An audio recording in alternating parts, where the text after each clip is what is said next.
Hi, my name is Eileen Mostricht, and today I wanted to talk about beneficiary designations on your assets.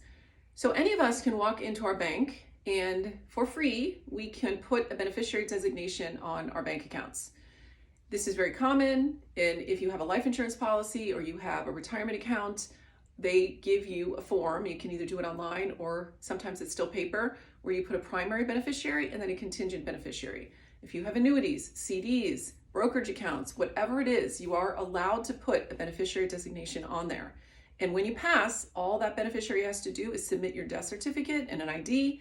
They will get that money. Great, that can work out in a lot of circumstances very well, and it's very cost effective and it's easy, there's no probate. What you have to think in mind though, I'm finding that this issue comes up a lot where there's a lot of confusion over those beneficiary designations versus what's written in a will or a trust. Okay, the beneficiary designations are going to take precedence over what is in your will or your trust. The first thing we look at is how those assets are titled. Are they jointly owned with somebody? And if they are, it's joint tenants without a survivorship, that other person is going to get that asset when you pass. Or do they have beneficiary designations? If so, those assets are going to go there. Then we look at the will or the trust and we see, are there any assets in this person's name alone? And if there are, then they're going to have to go through the will. And then whatever you say in your will, that will apply. If they're titled in the name of your trust, then they will go through your trust. If you have a trust, then you're also going to have something called a pour over will. And if the asset is in your name alone, it's going to go through the will. It's going to have to go through probate to get there and pour over into the trust.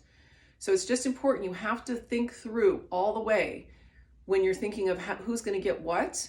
And remember that those beneficiary designations are going to take precedence. If you put beneficiary designations on everything, which is fine, including your house, you can use a ladybird deed for the house.